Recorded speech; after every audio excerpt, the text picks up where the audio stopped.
Hello, good morning and welcome to On Your Marks, live from the amazing Elite Athlete Centre at Loughborough University. I'm Laura Busby, Head of Sales at Gray Dawes Group, and I'll be your host for the next 90 minutes. It's just so great to be out. I'm ably assisted with a little help from my friends. To my left, I've got Dave Bishop, Chief Commercial Officer at Gray Dawes Group, and Andy Shepherd, Performance Lead from Loughborough University.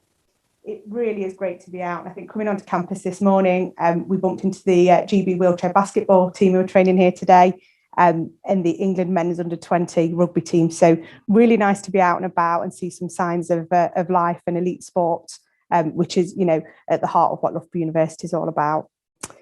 We've really tried to do something quite different today with the live broadcast.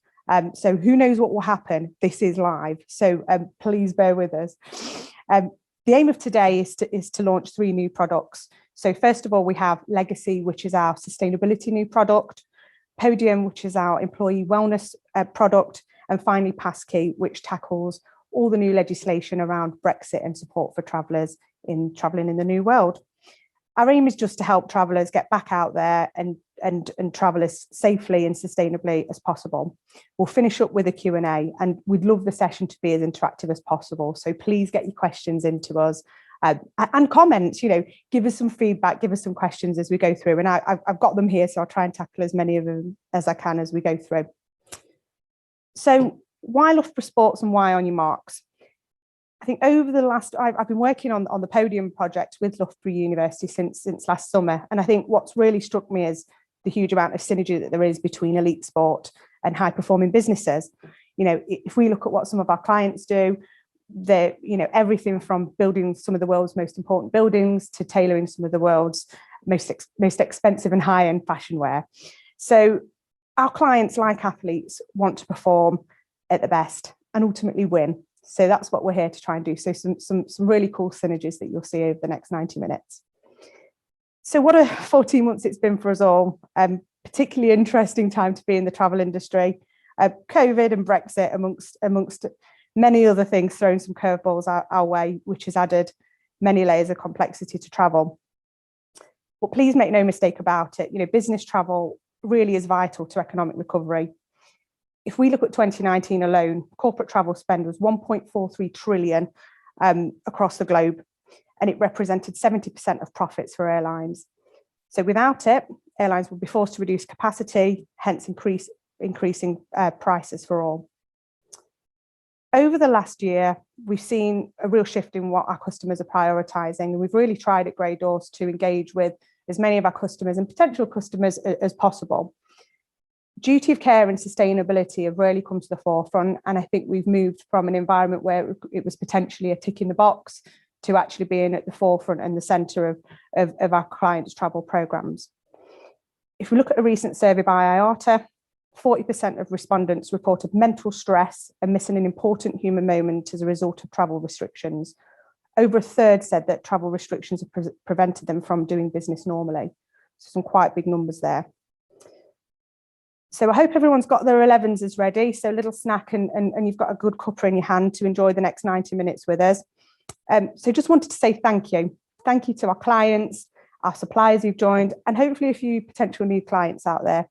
And thanks for indulging me. My ultimate dream as a child was to be a sports presenter. So I think this is going to be as close as I'm ever going to get. So thank you. I'm going to try and be a bit more like Gabby Logan and less Chris Kamara. So I was saying to myself in the car on the way here, more Gabby, less Cammy. So please keep me honest on that. As I say, we'd love some interactions. So comments, questions as we go through will be awesome. We have a brilliant prize up for grabs, which I'll reveal a little bit later on. But to kick things off, I'm going to hand over to our amazing CEO, Suzanne Horner, who's in conversation with Aman Polkarimi, Consulting Manager at Gray Dawes, just to talk about the travel roadmap and the future of travel. Enjoy. Good morning, I am Aman Polkarimi, Head of Consulting at Gray Dawes Group, a dedicated department specialising in bespoke projects to drive best practice in our clients' travel programs. I'm delighted today, as part of our On Your Mark seminar, to be joined by Gray Dawes' CEO and Chair of the Business Travel Association, Suzanne Horner. Suzanne, good morning. Good morning, Aman, and thank you very much to everyone that's joined us today. It's a great setting, Loughborough University, and we really look forward to sharing with you some of our news today. Gosh, Suzanne, what a year has it been for travel? I'm sure our clients are keen to know your thoughts on the impact it has had on business travel for 2021 and beyond. So let's start with the report released by the government's Global Travel Task Force, which was set up to develop a framework for a safe and sustainable return to international travel when the time is right. What's your view on their findings and recommendations, Suzanne? Thanks, Aman. So the Global Task Force originally was set up at the last lockdown, so not just this lockdown. And I think there was a lot of thought that it disappeared during this recent lockdown, but actually it's worked in the background throughout the whole of the pandemic. And we've had the great opportunity, obviously, as my role at the BTA, we've had the great opportunity of having input to that behind the scenes. The recent framework that's come out, the traffic light system, I think in principle is right. And in principle, it's probably what we all expected. But still today, there's a lot to come out and a lot of understanding to what's to come out in the report.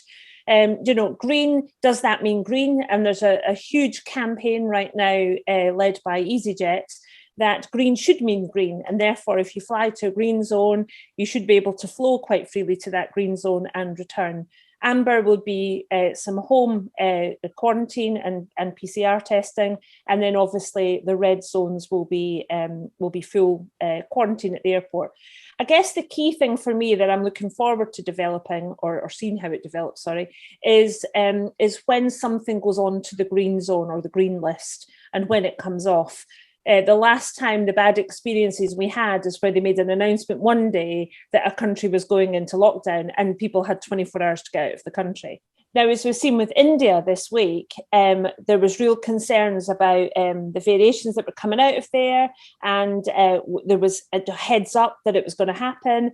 And then straight away, we then got an announcement that says, as at Friday, India will be on the red zone. And that kind of preparation and that kind of lead-in time is perfect for us. So I'm hoping that the government takes that kind of process and that procedure and carries that through when we start travelling again.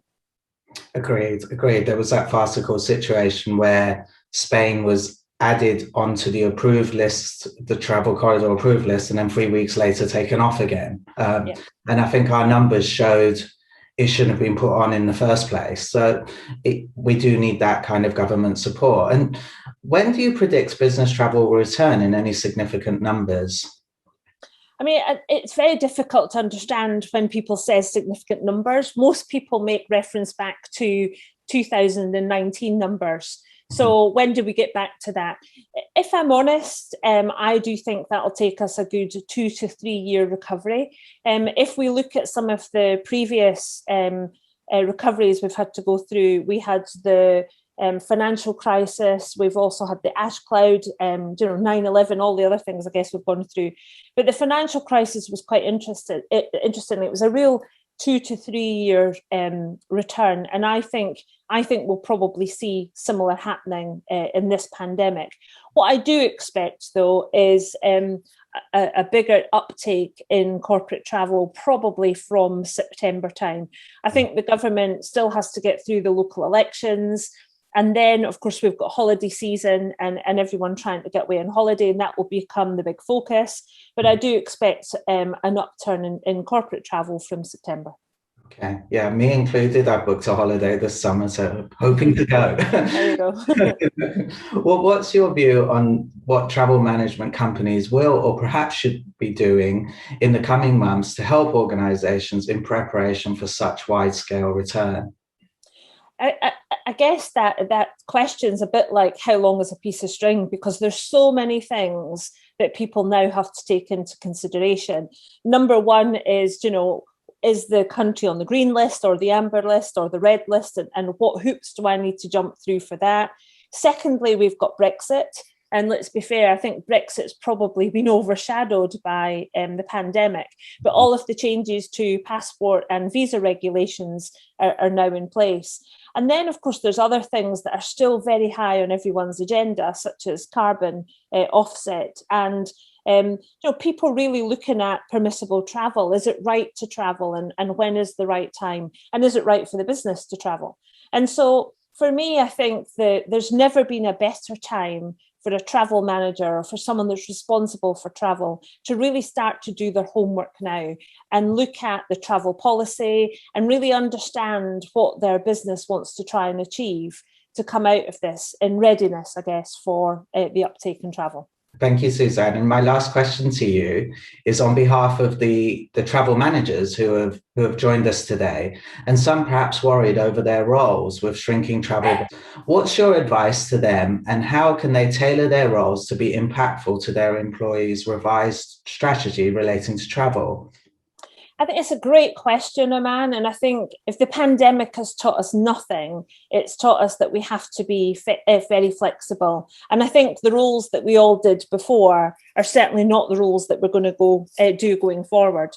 And when we've heard just recently, as you know, one of our customers really boldly is looking to potentially take away the role of the travel manager and replace that role with a sustainability manager. And as opposed to people being given a travel budget, they're potentially going to look at a carbon budget.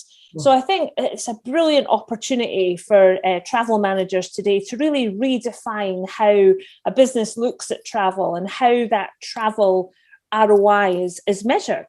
And so I wouldn't say that the travel manager's role is disappearing by any means. I think the travel manager's role probably plays a much bigger strategic part or a bigger strategic role within the organisation, looking at where people can travel, making sure people understand what's required of them for travelling, and then also, are they doing that sustainably? So it's a brilliant opportunity to redefine that role. Very exciting indeed.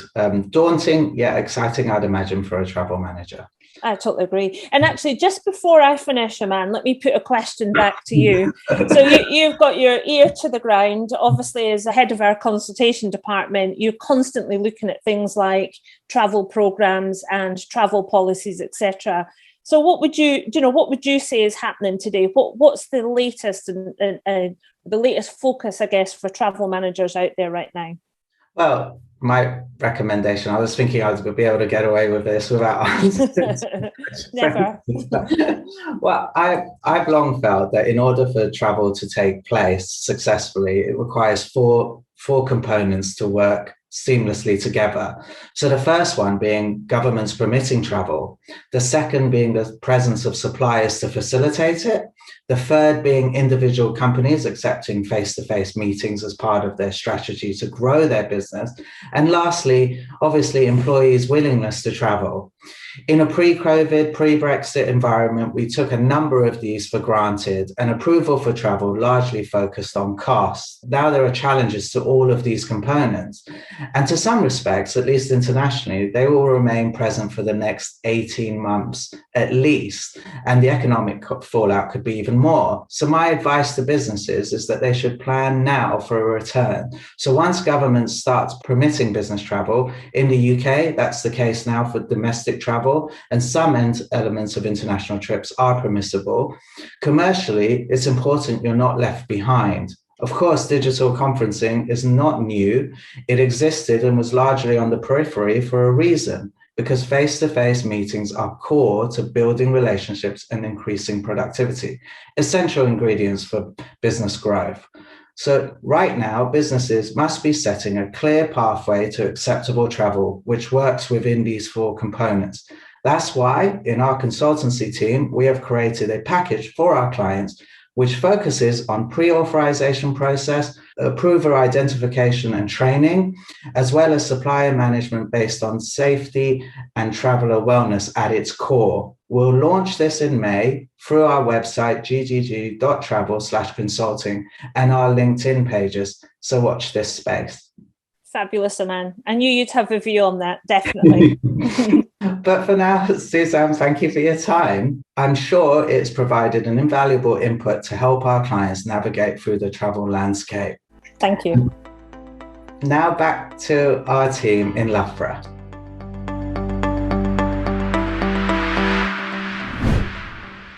Wonderful. Thank you so much to Suzanne and Aman for that overview to you. And also thanks for the question to prove we are live.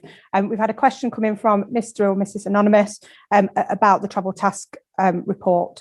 So if you head over to gdg.travel and look at our blog, our superb marketing team have broken down the travel task force report in terms of what you need to know. So head over there for the full report, and thank you for the question. So on to the next part of the day, which is all about sustainability and the launch of our new product, Legacy. So those of you that were part of the Gray Dawes family back in 2019, you might remember the last actual face-to-face event that we did, Christmas 2019, which was I'm Dreaming of a Green Christmas. Hopefully you see what we did there. With sustainability was the heart of the entire event. So sustainability and the link to travel is not a flash in the pan for us. It's a subject that at Gray Dawes we're really passionate about and have been kind of thinking about for a long time, about how we can help our customers deliver against their sustainable travel goals. Throughout many discussions with our customers, I think the key message from our clients is that carbon tracking needs to be really simple. And offsetting projects should be transparent on their impact. So customers want to see if they're going to be paying, where that money goes and what impact that really has. And so today we're going to be talking about a mixture of work that we're going to be doing both within Britain and further afield as well. So with the support of our owners, the Inchcape Family Estates, and our superb suppliers, Forest Carbon, we've created Legacy. That really will help our clients kind of travel more sustainably. And we've handpicked Forest Carbon as the market leader provider in the UK, and they work with everyone from the likes of Microsoft to Marks and Spencer's. So shortly I'll hand over to a man who's in conversation with Forest Carbon, but still to come, we have Podium and the live Q&A here from Loughborough, and the PASSKEY session that covers Brexit and the implications of that.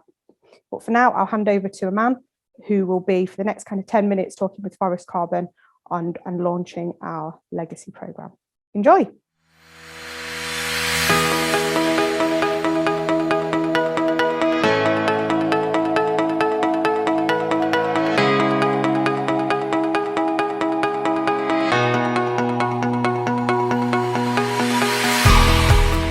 Hello, I'm delighted to announce today the launch of Gray Dawes' Legacy programme. With the expertise and support of Forest Carbon, the UK leader in woodland creation for carbon capture, we are, from today, able to provide our clients with a world-class solution to not only their carbon emission calculations, but also an array of authenticated carbon offsetting projects, both domestically and across the globe.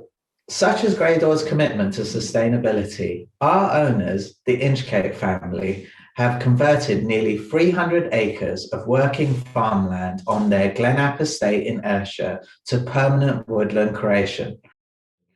But more on that later. Our partners at Forest Carbon, Stephen Pryor and George Hepburn Scott, were unable to join today's live On Your Marks virtual seminar. So this is a pre-recorded conversation we had a couple of weeks ago. George and Stephen, welcome. Please tell us more about Legacy and how it impacts Gray Dawes' clients from your perspective. Man, thank you. Firstly, by way of introduction, Forest Carbon lead the way in UK woodland creation and peatland restoration for carbon capture. We are super excited to be partnering with Gray Dawes Travel in launching Legacy. It's an awesome new carbon offset program designed specifically for Gray Dawes clients. And Legacy ensures that your business travel can be managed with a tangible focus on sustainability. Legacy is a great way for you, your organisation, and the wider business travel industry, and of course, the planet. Tell me a little bit about Forest Carbon. When did that start? Yeah, we got started in 2006. We completed our first projects that year. We started with Marks and Spencer's as our first partner, so we felt like we had a pretty good start there. And along the way, we helped the Forestry Commission design, develop, implement the Woodland Carbon Code. We were the sort of first people to use that standard. We were on the advisory board that designed it and put it together. We've also helped the government put together the peatland code as well. We were on the advisory board there that designed that. So we've been innovators through that time. So far, we've planted something like 207, I think, is at the moment, UK woodlands. We've got about another 40 or so in the development process. We've planted, I think it's 11 woodlands in Ireland as well, working with Microsoft there. Why is it important then for businesses and travellers to offset their carbon emissions? I've felt for a long time, actually, that travel, business or otherwise, is one of those industries that it's almost going to be the last one to decarbonize, because people need to go where they're going, whether it be for events or tourism, or in the case of business. We know from our own experiences in the last year of the technology existed for the sort of thing we're doing now before COVID, but from your own experiences that the amount of innovation, I keep using that word, but the amount of problem solving, creativity that can occur when you're in the room together is hard to beat with these sort of technological alternatives. So I think there is still going to be a need to travel. So therefore, offsetting and decarbonisation becomes a really important part of that. So looking more specifically around legacy and the products that our clients can be accessing through that, what are the options available through legacy? Very broadly speaking, there are three types of products. There's CSR, which would be UK woodland creation or UK peatland restoration; carbon neutral, which could be international projects, forestry, peatlands, renewable energy projects; or net zero, which would be international forestry-based projects. I, as a layman, had always considered that as soon as you put the seed to the ground to grow the tree, that is in some way counting as you offsetting, but that's not the case. There is a short-term issuance of a carbon credit, which gives you transparency about who owns the carbon credits from the woodland. Mm-hmm. But that carbon credit won't mature until the trees have grown in the future, and that typically that maturation period, or we call it the carbon credits vesting, is between year 15 and year whatever the end of the project duration is, which on average is probably about year 65. So that's the range of time over which those carbon credits will get converted into carbon savings as the trees grow. This is actually a project very close to our hearts, and our input goes beyond facilitating business travel. Gray Dawes Group is actually a family-owned business owned by the Inchcapes, who are very passionate about sustainability. On their working farmland, referred to as the Glenap estate, they've committed to permanently convert 145 hectares, which to you and I is around 200 football pitches, from working farmland to forestry. To put that into context, Stephen, how many trees can be planted in that space? Well, on this particular project, that's just shy of 250,000, so 250,000 trees will be planted at that site. The project at Glenap Estate in Ayrshire is an even mix of native broadleaves and commercial conifers. The scheme will both help enhance biodiversity and provide shelter for livestock, but it will also produce much needed domestically grown timber.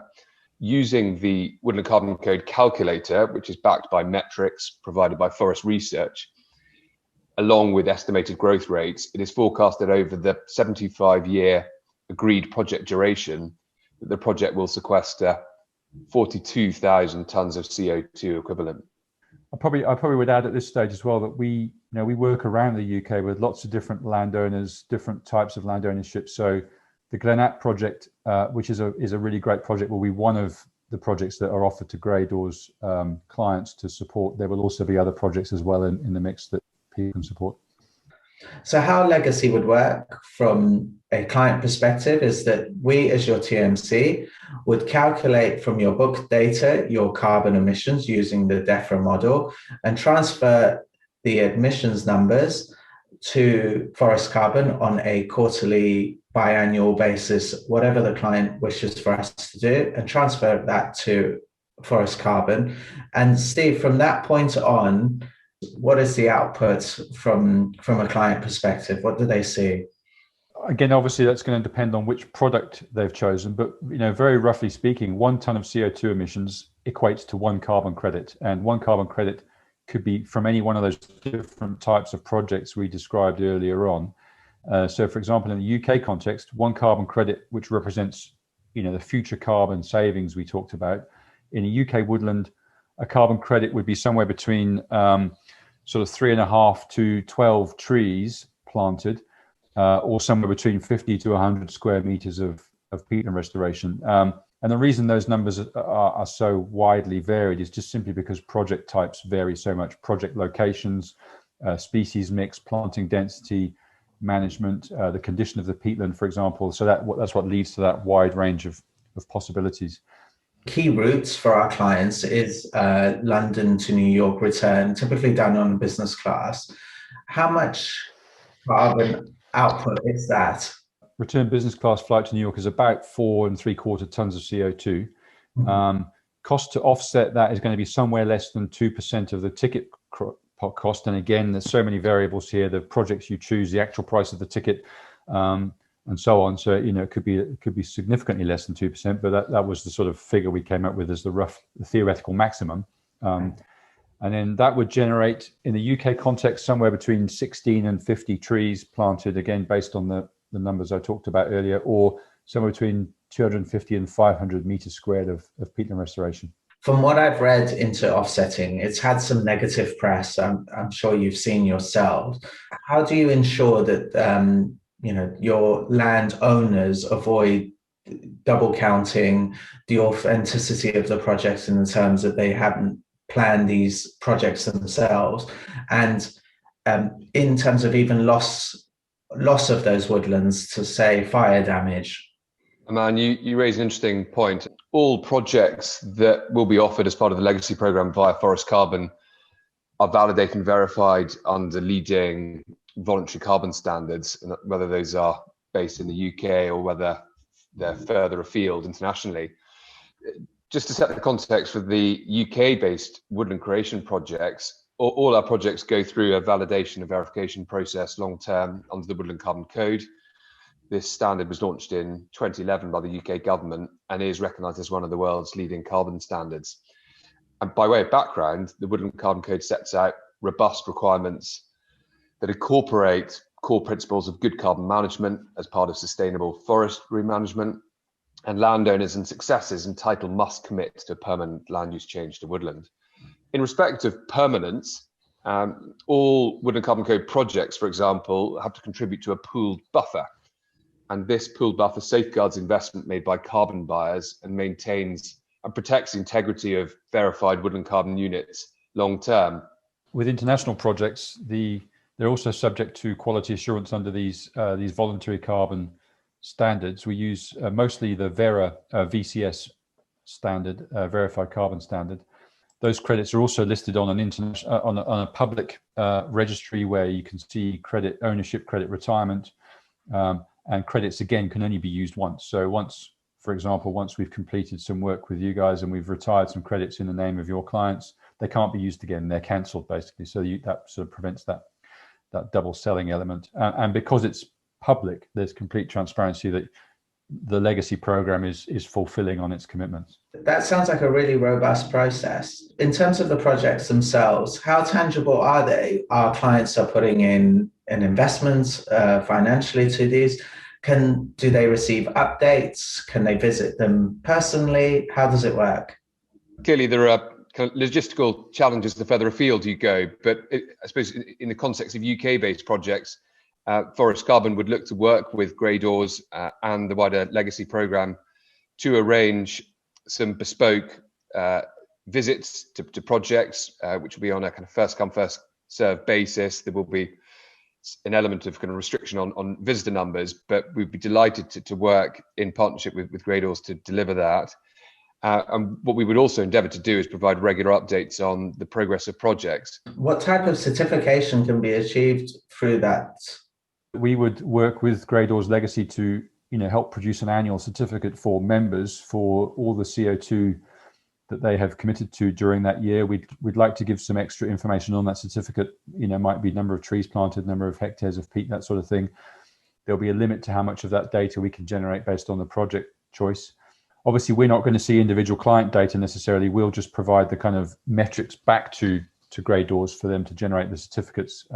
But we'll stand behind those certificates because we've checked over your methodology. We've seen your data, your globalized data, So we'll definitely help you generate those certificates for your clients. All of us at Gray Dawes are super excited about the Legacy project, and we're thrilled to be working in partnership with Forest Carbon, and we can't wait to bring this to our clients. Thank you again, Stephen and George. Thank you guys as well, and we're also very excited about getting cracking with you on this program.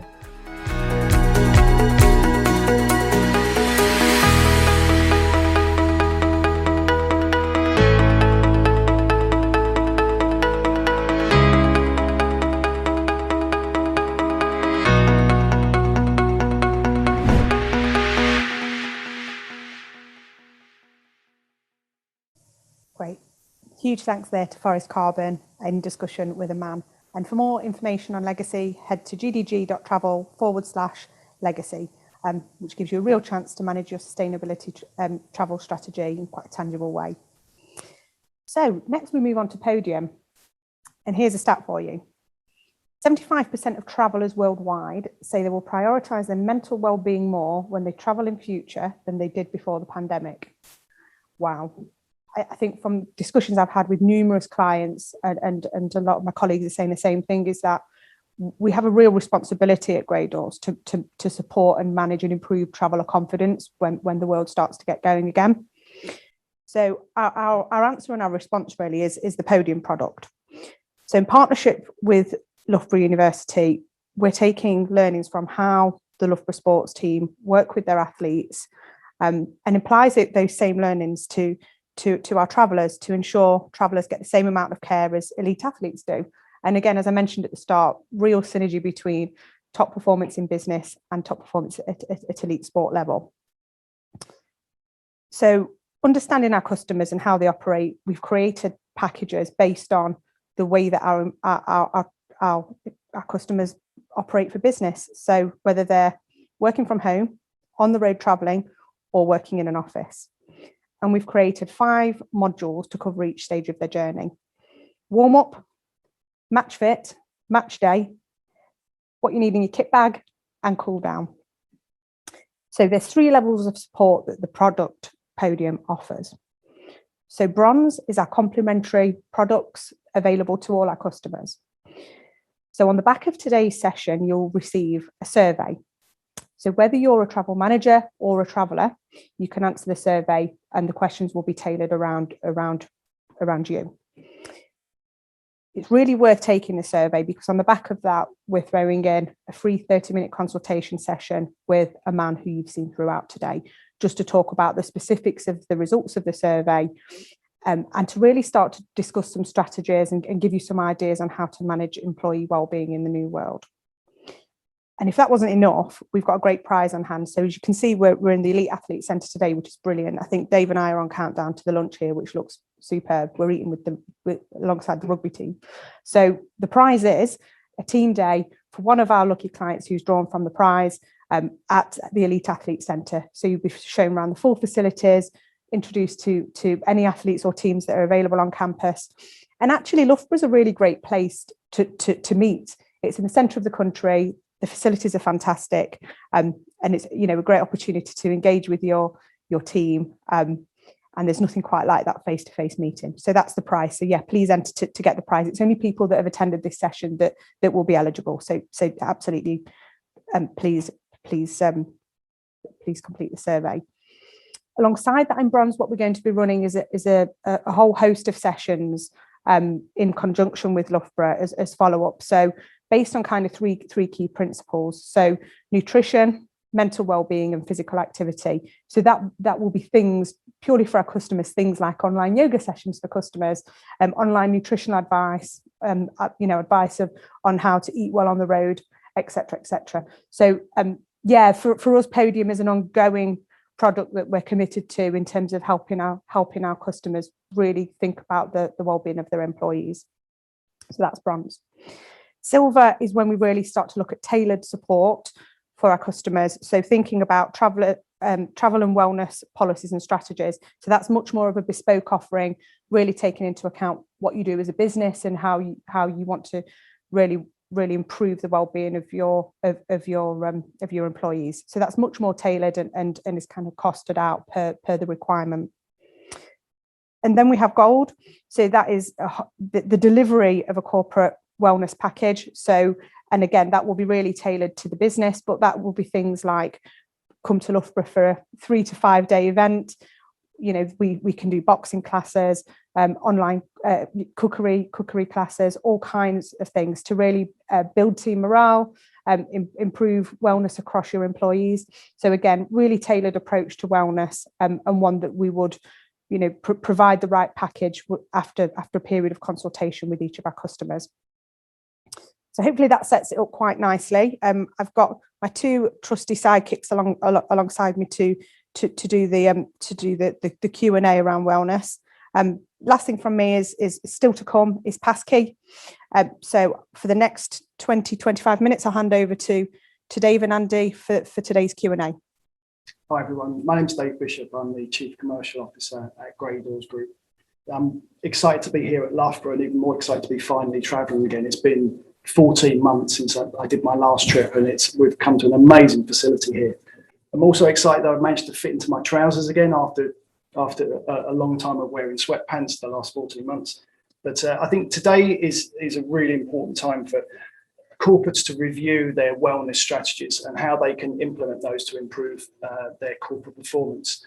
There's been, you know, given the reset, it's really the perfect opportunity to review everything they do. And what we're going to do today with Andy is to look in more detail at those 5 modules and how they can impact and improve performance for our corporate customers. So firstly, let me introduce Andy Shepherd from Loughborough Sport. Morning, Andy. Can you explain your role and give us an overview of what your team does here at Loughborough? Yeah, absolutely. So my role is performance nutrition lead. I work across all of our internal teams. So we have 13 performance programs ranging anywhere from the men's and women's football teams all the way through to our hockey programs, and that then extends into our Lightning franchises, which we have netball, which is currently ongoing, and if you've seen the Super League, just past the halfway point. But we also have some new additions to that group with our cycling programs and also our wheelchair basketballs, which were announced over the last couple of weeks. And then we also work externally with other organisations and other athletes across the board.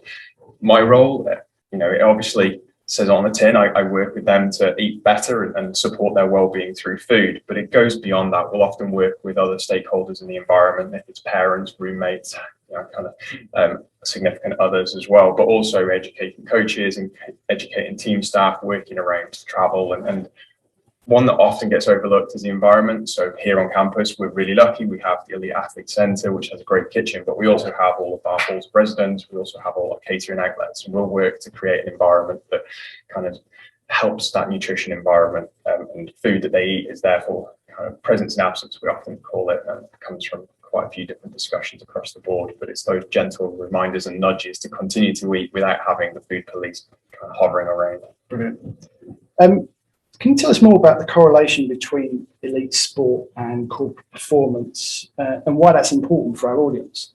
Yeah, I think it's often easy to see them as two very separate things, but I think there are some really key similarities. Laura's already mentioned it today. I think the aim of success and inevitably the winning mentality is something that both environments share hugely. I think we also see a real passion for developing people. Whether that's in our sporting environment, the coaches and athletes themselves, or whether it's the backroom staff and moving things forward. And that's exactly the same scenario in business and in the corporate world. I think some of the differences is possibly the idea that our athletes will turn up with a purpose. They'll do what they need to do in the session, and then when it's done, they'll leave. And sometimes we lose sight of that. We often turn up to quite a few meetings that are scheduled for an hour and go the full hour, and we'll fill that 60 minutes regardless of what we kind of discuss. And I think there's bits there that can transfer across. Brilliant. Warm-up is the first module in the PODIUM product, which talks about planning for success. Talk me through how you prepare an athlete for travelling. Yeah, so we look at the athlete as a holistic entity. We don't just see them as a performer on tracks, we look at them as a person. So we'll often take a zoomed out approach to travel. We'll look at the 7 days before. We often find a huge amount of illness and stress occurs around travel. So the 7 days leading in, we'll support their immune function through nutrition, well-being and sleep habits and things like that. We'll also work with them on how they go to the airport, often early starters. We want to get our athletes on the plane early so we get to destination early, which obviously disrupts things. The airport and travel environments are always risky. The food is often catered to people who are going on holiday and not to necessarily people who are going to do a job. And I think that's sometimes quite high risk. So we'll do lots of preparation around how to deal with that. And inevitably on the plane. So how do we get them in a position on the plane where they're comfortable, they're well, they're warm enough or they're cool enough, they've got the ability to sleep and nap if they need to or want to. And then obviously when you look at transatlantic flights or crossing more than 3 time zones, we'll create specific jet lag strategies that incorporate time of leaving and also particularly time of destination to affect their circadian rhythm a little bit less, so that when they get there, they can get on with the job at hand and excel at that. So maybe continuing to eat as they feed you on the plane is not the best strategy. Yeah, absolutely. Damn, I knew I was getting it wrong somewhere. So we've obviously been accustomed to working from home in the past year, and an element of working from home is kind of really here to stay. Yeah, that's accepted. But can you give us your top tips for working from home to improve your performance? Yeah, working from home has become part and parcel of what we do at the moment. And I think there's going to probably be a hybrid as we go forward. And some of that is making sure we stay well at home. Talking to our physios, we've seen 80% of individuals across the last 12 months have experienced some sort of back pain. Having the ability to get up every 20 to 25 minutes and change position is going to have a huge impact on how you feel at the end of the day. And over a 5-day, 7-day week, it's going to make a big difference on how you finish Friday, which we often see and talk to our athletes about not surviving until Saturday, but making sure you excel all the way through. Also, what is it that you're trying to create? Every meeting seems to be a video meeting. Do you need to see each other's face? Can you incorporate some activity within that? The weather's getting better, so we often kind of work in that environment of trying to move some of our meetings offline to be a walking phone call or something like that that's a little ad hoc. We also try and make sure the environment is broken up, so not necessarily going 60 minutes into 60 minutes into 60 minutes as meetings. I think there's a few of the platforms now for video conferencing kind of prompt you to have a 55-minute meeting, to have a bit of a break, a bit of a downtime, go and get a new drink, kind of move around the house maybe and see some fresh air if the weather's nice. I think this has been a new one for me, not having a back to where I'm sitting today. So luckily the cameras weren't running where you would see me fall off. But we're good on that one. So MatchFit, another module in the podium, talks about the support equipment within your role. What are the top tips on how to pack for travel? Yeah, so this is a big one. And I think often when we travel, we just take ourselves to the airport, we get on the plane and off we go. And I think there's a huge amount of creature comforts that we enjoy at home that allow us to get on with business day to day and do it really well. Anything from packing your pillow, or if you don't have room in your suitcase for a pillow because you go in hand luggage, taking your pillowcase. And hotels absolutely are set up, and unless you're in a really high grade one with the most luxury silk cotton and very high grade pillowcases, you like sleeping on what you've got set up at home. Are you aware of what you like on the plane? Do you want to take an eye mask and earplugs? Is your environment at home very quiet and cool? Do you need to make sure that the hotel you're going to has a fan and things like that? And what happens at your destination? Do you know where the supermarkets are, where the local restaurants are, and can you feed yourself? Or do you walk off the plane and hit whatever local cuisine is in the airport, which is usually probably got a massive M that glows pretty yellow when you hit that airport? If we mention one, we'll have to mention them all. We do, yeah, that's true. Yeah. So many of us will return into office work over the coming months. What are your top tips and considerations for this return? Yeah, so I think it's making sure we thrive in that environment. So we've all gone from being in a business environment, in a work office, to being at home. And I think a lot of us have learned what works for us in that working environment now. So what is it that you want to take from your home environment to your workplace? What works well, whether that's a walking lunch, whether it's getting out in the fresh air and breaking up your day a little more religiously, whether it's getting off and having that environment of a different keyboard, a different desk setup. Is there something you need to pack and take with you from home? But also, what is it that you've enjoyed that's kind of behind the scenes? So have you enjoyed having home cooked food rather than having to scurry around and find whatever's in the outlet? And how do you do that? Whether it's meal prep, there's some fantastic options around for taking fresh food with you. There's lots of different options around meal delivery services and things like that you can double cook your evening meal and things like that beforehand. And often we do that with our athletes here, where we prep for the week ahead. And I think the misnomer of it's got to be plain white rice with boring chicken is gone. And I certainly would definitely argue with that around the meal prep idea. It can be really easy, really fun, and save loads of time as well as keeping it enjoyable. So MatchFit, MatchFit is one of the modules where we talk about conditioning, specifically about hydration and diet. What are your top tips there? Yeah, so food is a big key player in this realm, and certainly if we go through the morning without eating anything, or midday we're having huge amounts of sugar, we get that kind of effect where we get that big sugar spike. We're really happy, we're really jolly, we move around quite a lot, we're quite excited, and about half an hour later we want to take a nap. Usually in school, that kind of environment is our 3 o'clock math lesson where we fall asleep. In business, the last thing we want to do is make our worst decisions at 3 p.m. When we're trying to succeed and excel in various different environments. So we try and have mixed meal options. We try and incorporate carbs, color, and protein within that environment. We try and manage that. But one of the biggest things, and one of the things that we see a lot with athletes, is hydration is key, and it can have a huge impact. If we're 2% dehydrated, which is very easy to do across a day if you don't have anything from when you leave home until lunchtime, in a very hot office environment, you could easily find yourself there with a change in color of urine and things like that associated with it. We see a 10% drop in linear speed. So if you were cycling, like I know you're a big fan of your road bike, but if you were running into a headwind, you would feel that. And it's exactly the same thing in that environment with hydration. If we relate that to decision making and hand-to-eye coordination and visual cues, distraction and procrastination in the afternoon, and can we focus on one task and complete it, or are we doing what traditionally has been researched where we change tasks and flip between different screens every 6 minutes? And are we getting our work done in the afternoon? And just simply having a drink sounds very easy and very simple, but those environments are quite hard to do. But those are one of the big things that we would push, is having that sipping a little and often, making sure fluid's available. And part of that is going to be knowing whether it's available in the new environment. Is the kitchen open? Is a good example of that. So going just taking a backward step, one of the things that we spoke about in our planning meeting was around that the tendency for everyone to just work non-stop, on the hour, on the half hour, Zoom call, Teams call. What could go wrong if you don't take breaks? How is it? Can you give us any examples, from your working with elite sport, how just working non-stop affects your performance? And can you just put that in the sense of the corporate world and maybe the decisions you make? Yeah, I think it's something that we see a lot. Is we believe that just going for longer will create better results, whether that's on the track or in the gym, or whether it's in the corporate environment. And running meetings together, having long periods where you don't have a break, it does deteriorate in terms of your productivity. It slows you down in terms of your decision making. It slows your reactions down and your ability to think clearly.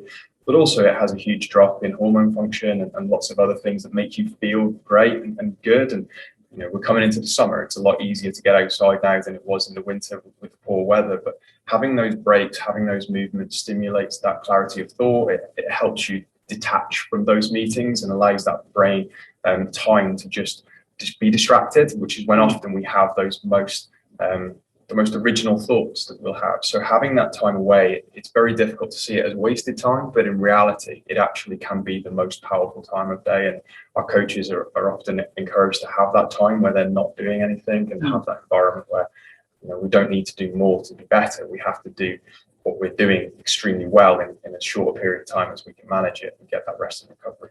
So one of my friends who's the travel manager at Nike talks about doing a fake commute at the kind of beginning, nice. At the end of the day, to kind of reset himself from kind of home and work. Do you think there's some science behind that it does work? Yeah, absolutely, I do. And it goes beyond that. I know a lot of us in this environment here, we've made sure we've been dressed for work every day rather than sitting in a top and whatever we wanted in the bottom half. But I think having that separation and that when you go back to the office is also really important. Do you want to have that separation where you get off the bus stop early, or you park in the car park a little further away and you create that separation where the day starts and ends? You can have that better balance for health and well-being. And you can be more present at home and be more present at work, and it doesn't just all blend together. I think really you have to look at all the modules as a whole. I don't think there's probably not elements that you can just take one product or another, or you have to take them all as a whole. But if you bring all those together, I think what's important for our audience is what's kind of positive effect will that have on kind of individual performance and corporate performance as well? So can you give some examples of where you've used these strategies and tactics and how they've affected either your elite athletes or the corporate clients that you work with here at Loughborough Sport? Yeah, so our elite athletes is always a really nice example. We work with athletes who will compete anywhere from local to international level, and working with athletes who go to the Commonwealth Games where they get on a plane, fly out to Australia and are expected to compete immediately is a big deal.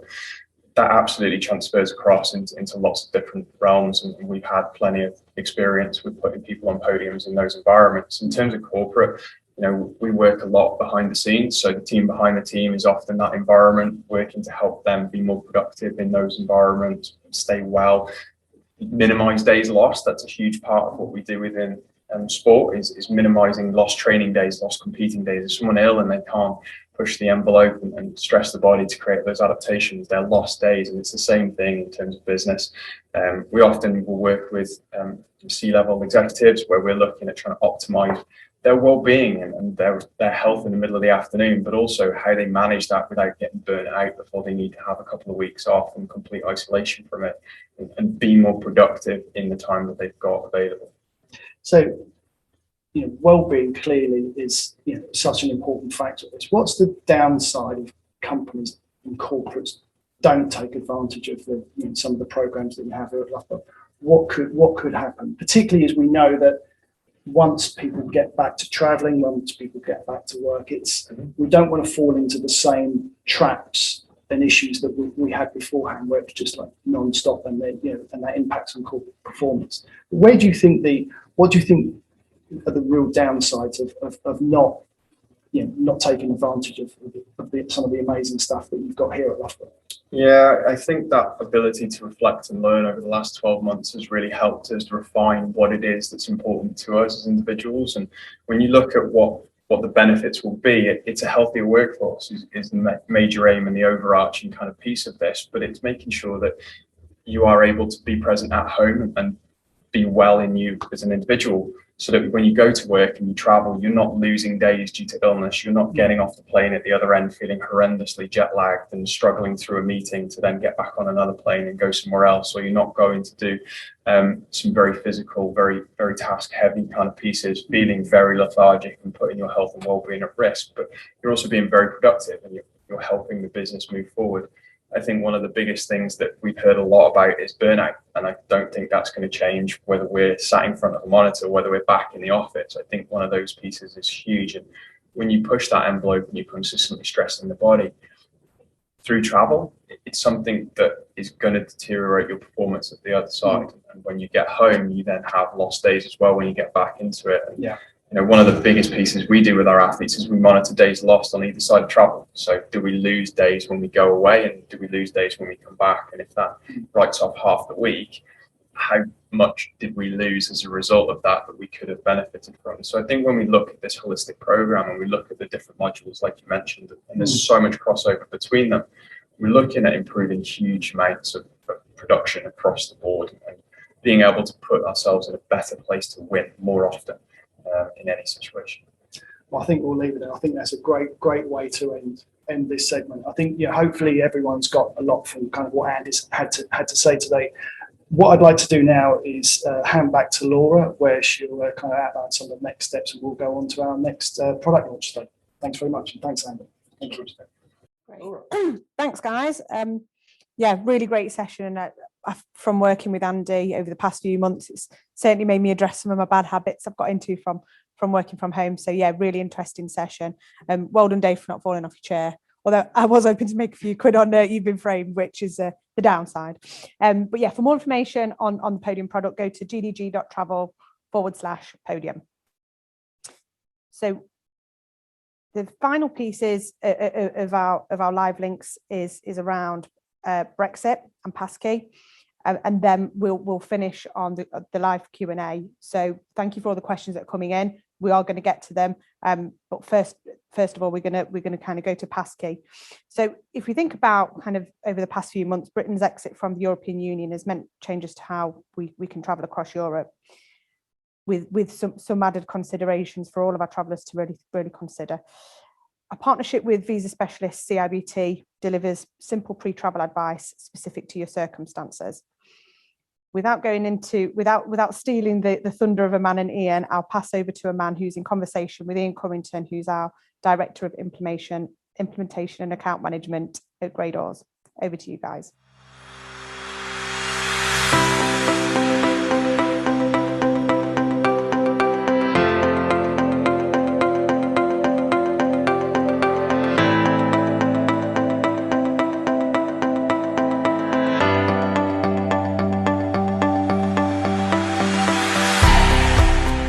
Hello again. For this section of Gray Dawes' On Your Marks seminar, I am joined by our Director of Account Management, Ian Carrington, to discuss the launch of PASSKEY, our enhanced toolkit for helping businesses and travellers navigate within the border changes post-COVID-19 and Brexit. Ian, welcome. Hi, man. Thanks for letting me join you. What can you tell us to introduce PASSKEY? Yeah, PASSKEY is a new product that we're launching, which is really in response to lots of client demand and questions that we've heard over the last 6 months, really, relating to Brexit. And PASSKEY aims to bring together all of those questions relating to which countries you can travel to, what the terms and conditions and requirements are, and what documentation you need in order to be able to travel on business to destinations and countries throughout Europe. Alongside obviously all the usual destination support information which we can provide when you're traveling overseas to longer haul destinations too. Okay, so I know visa applications have always been required outside of the EU, but what impact has Brexit had on business travel within the EU borders? Yeah, it's an interesting question, Aman, and really this is why we've brought about PASSKEY. Obviously, the UK left the EU countries, the EU member states, from the 1st of January 2021. And really, as a result of COVID, obviously the level of travel is significantly reduced. And perhaps some of the countries' focus on immigration has been around COVID rather than the impact of Brexit and the UK leaving the EU. What we're building is that opportunity to actually understand what is it that that travellers need to know, where do they find that information. So there's some very basic points which I think are covered for whether you're travelling really on touristic reasons or even for business, and those key things that have been introduced are around the fact that you cannot travel into EU countries from the UK for more than 90 days within a 180-day period, and obviously that would also incorporate any leisure trips when those reopen. That would prevent you from coming in. So it is 90 days within 180 days. Also, your passport needs to be is relevant for being valid for 10 years from issue date. So if you have a passport that has a expiry date which is perhaps slightly later than that 10-year period, then it is 10 years from the issue date, and that's really, really important. And also the need to have 6 months left of validity on your passport when you travel. You'll also find that EU immigration, depending on the country and depending on the point of entry, may also start to ask questions now around a copy of your itinerary that you've booked, hopefully with Gray Dawes, and the full details of what that itinerary incorporates, but also making sure that you're fully insured. So to have health details, so that may be asked to be presented, and then in some instances we'll also ask for a statement of employment signed by the employer, which we can assist you with, and very much PASSKEY is part of that product and that workflow to assist you with that. So those are the initial outlines which are relevant really for anybody. But what PASSKEY then does is said, well, okay, I understand what the basic requirements are for getting into an EU country, but what happens if I'm traveling on business? What can I do when I travel into an EU country, and what are the things that I can't do? So what we've done is we've integrated within the product a simple a 3 to 5 minute questionnaire which says who you are, dates of entry, but also the kind of activities that you're going to take and complete in that destination country. And then based on the answers to those particular questions, we'll then give you an initial sort of green light that you're okay to travel, and we'll also provide you with a statement of employment letter, as I just sort of referred to a moment ago. So that is then generated from the system. But if there are some queries as to perhaps some further information or some further investigation required, then what happens is you then get the opportunity to set up a consultation with our visa partners, CIBT. And what they will do is then have an initial consultation to talk through your plans of the kind of work that you're going to complete when you go into an EU country. So it's about bringing all of those elements together into PASSKEY. It's about providing our travellers and our bookers with as much information in a world that has changed, which unfortunately due to COVID, a lot of people haven't been able to fully experience. So it's about bringing all of that information together as part of our Traveller Toolkit products that we've got. So you've got all of that information quickly and easily able to access. Of course, with COVID, you're right. It's put a bit of a delay into the changes relating to Brexit and how we manoeuvre through that. I would have assumed all of this would be available on gov.uk. Yeah, I think that gov.uk is a great resource, and we're actually shortly launching a new product into our toolkit, which actually incorporates the information from gov.uk to other pieces around the COVID part as well. So we use and utilise information from gov.uk all the time. However, obviously that is purely focused on UK nationals. So we know that from feedback, a lot of our travellers are not necessarily UK nationals, so could hold all wide variety of different nationalities. So PASSKEY incorporates that and allows you to bring in that information. And also gov.uk is very much focused on the British UK traveller travelling into the UK or what kind of things they can do, not necessarily the actual minutiae detail, which does change quite significantly, and unfortunately isn't actually consistent across the EU member states, because each EU member state is able to set some of their own rules and requirements around immigration. So sadly, you would like there to be a consistent approach across all the states, but sadly that is not the case. Hence the need for products like PASSKEY.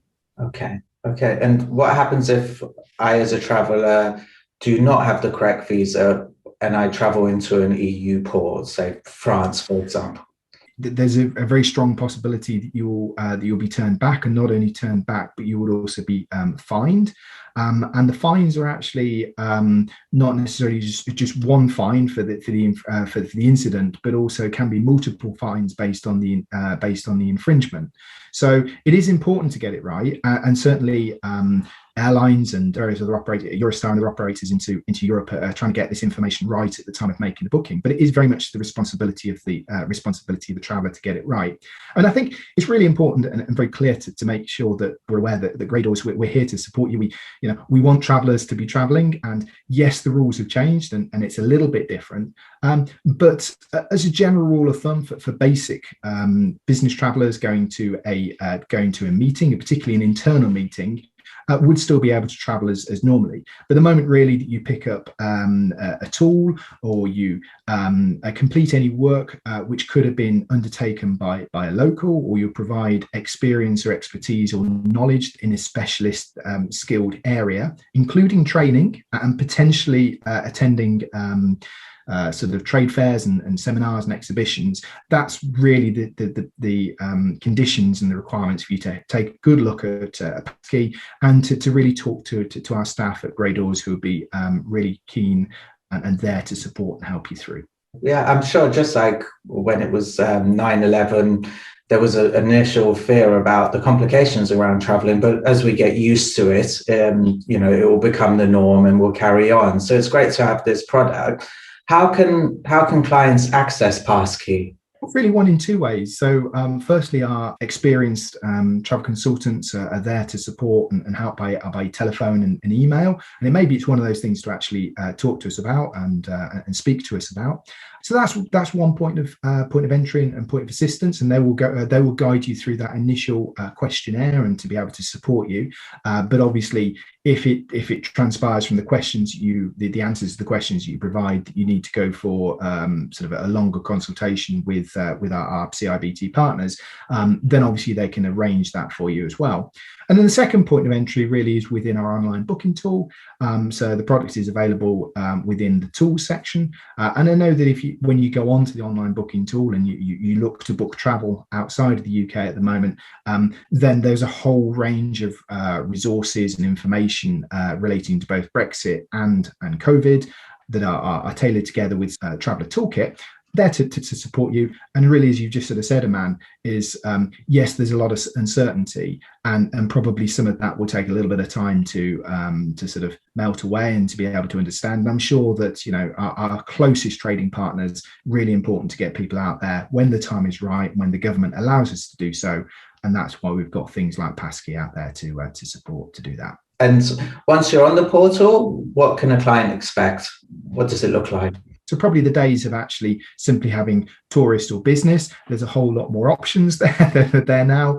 And then also the date of travel. That will then start to take you through to more information around the assessment. So it would ask you why you're traveling, who's paying for the trip, you know, what kind of work and specifically who you're working for, and all of that, those kind of questions. But there's about 10 questions. They're simple yes, no answers initially. It's sort of a triage, I suppose, a sort of experience. Obviously to identify date of travel. And it's important to sort of mention that some countries, we're told by CIBT, have sort of up to an 8-week window for obtaining a visa. So just sort of bear that in mind. And we are probably over the last month, we have seen an increase in the number of people that are booking travel further out. So perhaps in the last year, it's been very much last minute, but we're starting to see people that are planning actually travel into the summer and into the autumn on the expectation of the change of the government traffic lights to be allowed to travel. In answer to your question, Aman, it's a very simple process, and it's designed to be that way. But it's continually being updated. All the information is provided to us by CIBT, who are ultimately the leaders, the market leaders globally on this kind of work. So it's undoubtedly a very valuable product, Ian. And how much will it cost our clients? The cost of proceeding through the process is £30 plus VAT. So you can obviously arrange that through Gray Dawes, and we'll process that and obviously invoice you or however your travel is normally paid for, or you can pay for that directly to CIBT through their process as well. Yes, it's an additional cost, but I think that even just having that sort of initial letter, which is pre-populated and completed for you, but just having that peace of mind, because there's an awful lot for people to take into account, an awful lot of people to consider traveling post-COVID and during these COVID periods. So if we can make that visa and that immigration part as simple and take away that any concerns from people, then yes, it's an additional cost, but it's very much, from our perspective, money well spent. Well, thank you very much, Ian, for the robust summary on PASSKEY. A great solution to help navigate travellers to operate within the complexities of a world living through and beyond the COVID-19 pandemic. And now back to Laura.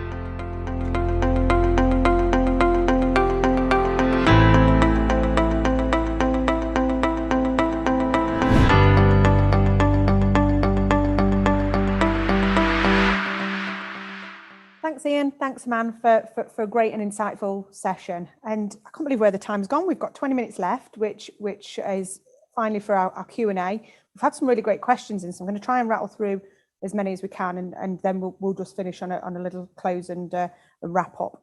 So one of the first questions that came in was regarding the legacy programme.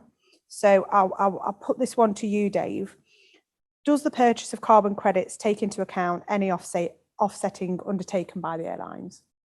Yeah, we know that there's a couple of airlines throughout the UK and Europe that actually offset their domestic emissions.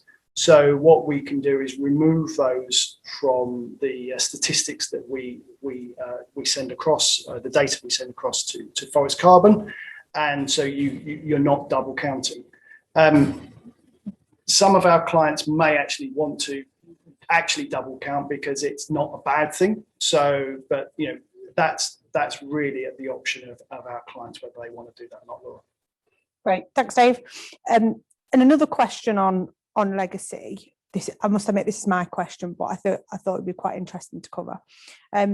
So Gray Dawes are Britain's largest independent travel management company, and as you sit on the board reporting directly to the family, I thought it'd be good if you could just talk us through the Inchcape family's view and vision for the legacy programme.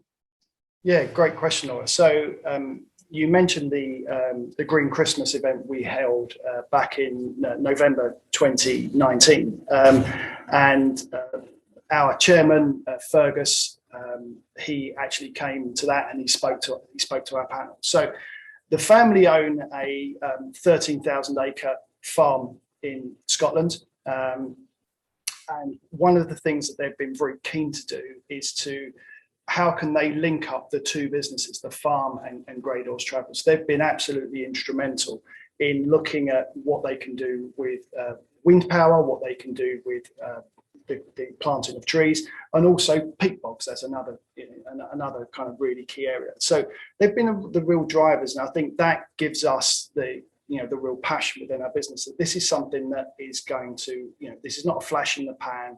This is not a soundbite. This is something that's real and sustainable throughout our business, because this is what we're doing now will affect the estate for the next kind of 80, 100 years. So it's important that the family are completely behind us, and they absolutely are. Great, thanks, Dave.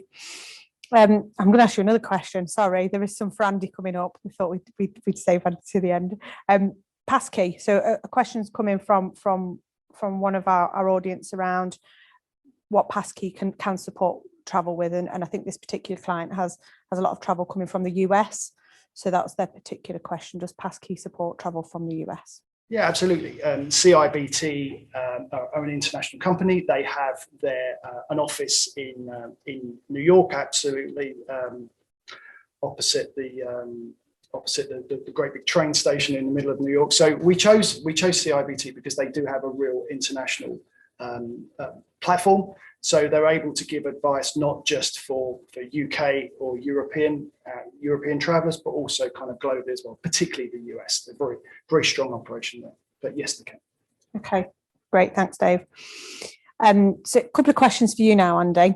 And the first one really is around, I think back to my opener, we spoke about traveller confidence being quite significantly impacted over due to the pandemic. So quick tips on, when people are getting back on the road for the first time, what can they do to prepare and give themselves, to be able to give themselves the opportunity to feel as comfortable as they possibly can? Yeah, so I think there's quite a few areas you can work on with those kind of items. A lot of this is just around feeling confident in the environment, knowing the procedures that you're going to go through when you go to the airport, but also looking after the normal things that we would around health and well-being. So making sure you understand that you do have to do the usual washing your hands regularly, make sure you have healthy food at the airport, stay hydrated is one of the key ones. So things like sugar-free chewing gum on the aeroplane is a really good option if you don't want to drink lots and go to the bathroom and that kind of thing. Making sure you have a really good, nice lead in with your sleep in the last couple of days. And those items will just help keep that health and well-being markers and reduce the risk of what we describe as upper respiratory tract. So the traditional coughs, colds, and kind of nasal challenges that you have when you get off the aeroplane at the other end. And I suppose from a travel management point of view, I'll flick that question onto you, Dave, in terms of driving confidence. How should you, what are the top tips on how you prepare and plan your itinerary and engage with your TMC to build that confidence before travel? And what have we seen across Gray Dawes over the past year? Yeah, I think it's really taking some of the elements that Andy's spoken about.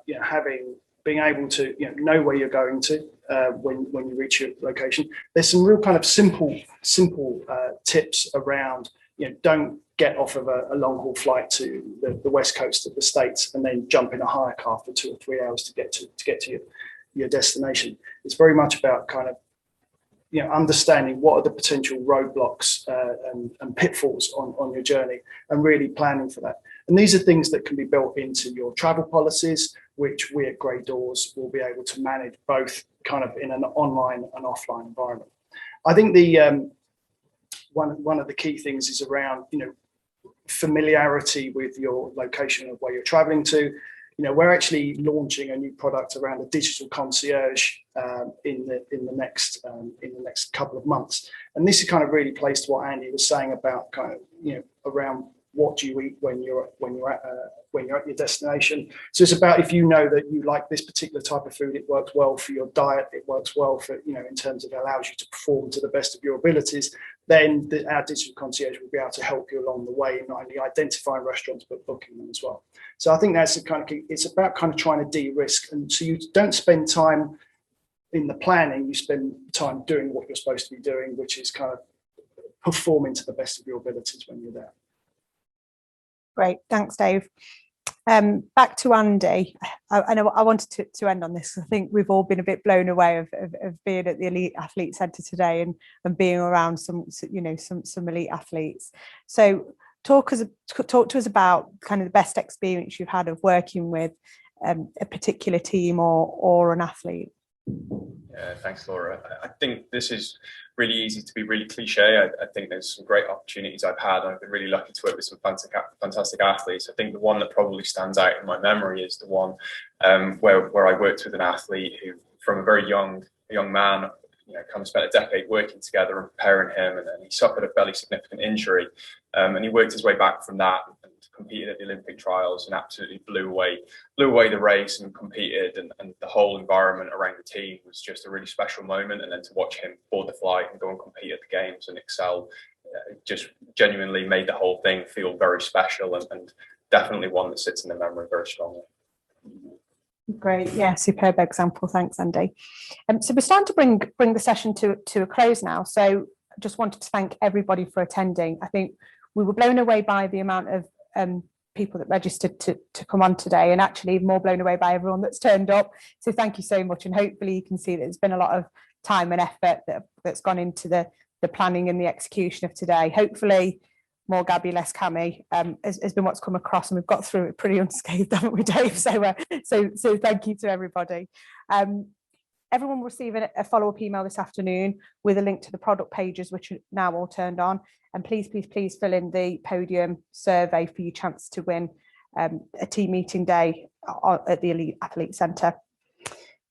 Huge thanks to our clients who've supported us over the past year. Whilst travel hasn't been anywhere near where it was in 2019, we've still had a lot of clients on the road doing some incredible work, laying internet cables to shipping to defence.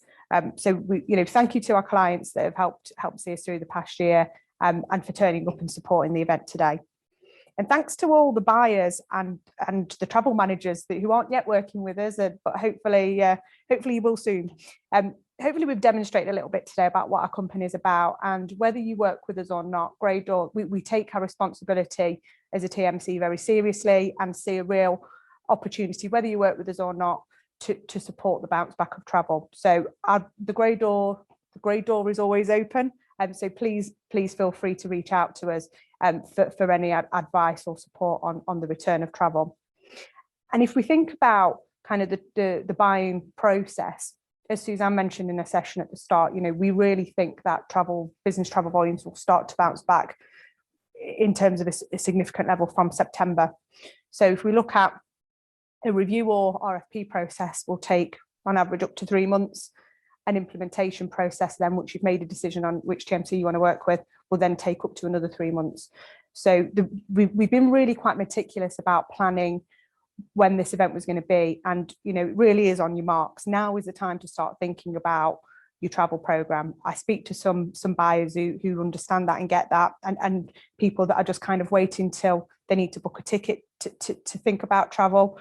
Now is the time to iron out your travel policy, iron out all of your processes, make sure you've got the right suppliers on board that you're working with, and make sure that when someone does need to book a trip, the T's are crossed, the I's are dotted, and your employees are being supported as well as they possibly can be. So that's it. Thanks ever so much for joining us and staying with us. We've hardly had any dropout, which is fantastic. So yeah, all that leaves me to say is thank you to thanks to John Cooper in marketing for all of his techie support. Thanks to Andy and to Dave and for all of you for watching. Enjoy the rest of your day and look out for the follow-up. Take care all. Bye-bye.